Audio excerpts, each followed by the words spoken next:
So here's part 2. This is your new filter here, 7317 XG 2012 Honda Civic.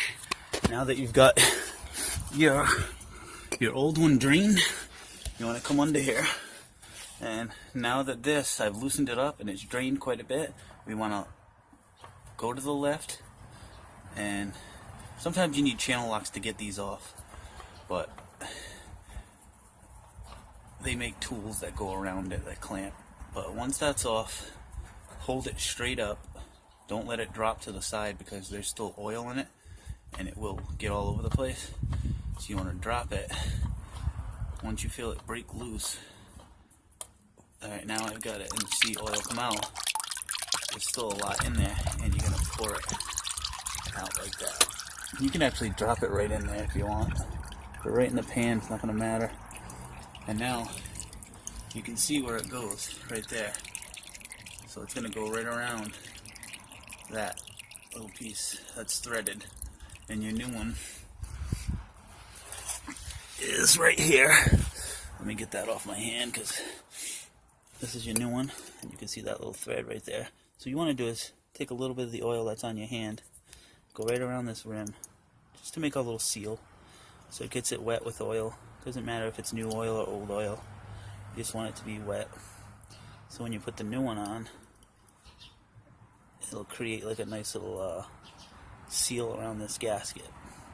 So what we're going to do is wipe my hand off real quick. It's tough to do it with one hand, obviously. I think I've already mentioned that in the last video. So I don't have somebody filming this with me. It's just me by myself. So anyway, come back under here. And what you want to do is put it right back up in this place, right here. And you're going to feel the thread grab a little bit. And once you feel it grab, feel it's got a little bit of play. Just make sure you're not cross-threading it. It should be really easy as it's going on. Like barely even touching it, you can spin it. So once you get it like that, and then you feel it get tight, just make it get hand tight. Go around a couple times. And then you could probably just do it really, really hand tight and leave it, or you can grab channel locks and do one little twist. But for the most part, it's hard to get off if you put channel locks on it. The next time, you're probably going to have to grab channel locks again, and you're going to have to pull it the other way. So I've got that hand tight. What I want to do now is come back over to here. This was already drained, but I had to put this back in while I was doing the other one. I'd pull this off again, and you might get a little bit more oil to come out now because it's settling to the bottom. So you just pull this out again, just for a second, let some more oil out. And once that stops draining, you're going to put that right back in. So I've already taken that off once, let this completely drain. Then I put it back in, move the bucket over, this whole little round bucket, over to here to catch the oil from the filter. And then bring it back over to here, take that off again, let this drain. And now you've got a pretty, tiny drip going on there. There's not a lot. You don't need to sit here and wait for every little bit to come out. So once we do that, what we're going to do is we're going to put that back in. And then you're going to take your 11/16 ratchet and you're going to tighten that. And once we do that, we're going to grab some paper towel, just rub that off a little bit.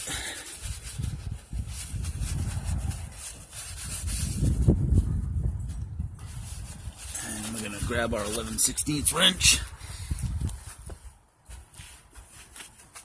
which is right here, and we're going to click it to the side that we need it on to tighten it. Move your oil pan out of the way, or your oil catcher I should say, not your actual oil pan. You're going to put your 11/16 on there, and you're just going to crank it so it's tight. And that's pretty much it. Give it a good little crank. You don't want to go too much further than that. And now that that's good, what you're going to do is you're going to come up here. This is your oil checker, your dipstick right here. This is where you're going to see your oil is going to be stated right on there. It's going to say 0W20 full synthetic, and you're going to pour 4 quarts of oil right into here. Once you've poured 4 quarts of oil into there, you're going to put your cap back on. You're going to come underneath the car, and what you're going to do is, to get this back into place, you're going to take this, and there's 4 little clips right here. You've got little notches. You're going to take this piece, and you're going to line it up, and you're going to see these little holes right there. And that little hole is going to catch that clip. And once you get it into place, there's 4 of them. There's 1 back there, 1 over there. I've got 2 in. Now I need to get these 2 middle ones. You've got 1 over there and 1 right here. And once those are into place, like that, boom, you're going to put your 4 screws in. You got a screw here, a screw over here, a screw right here, and a screw back there. And these little clips hold this into place. And then once that's fastened, you're pretty much done. That's it. You got a full oil change. So again, you're using 0W20. You're using a 7317, HG 7317. Always go full synthetic, especially if you're under warranty, because you can void your warranty if you're not using full synthetic. That's what comes with most of the Hondas, are the full synthetic. So don't be cheap and put standard in, because you can literally buy this and go 3 times the amount. You can go about 9,000 miles on an oil change. And don't forget to set your oil back to 100% on the dashboard. I'll show you in another video how to do that, which is pretty easy. Alright, bye.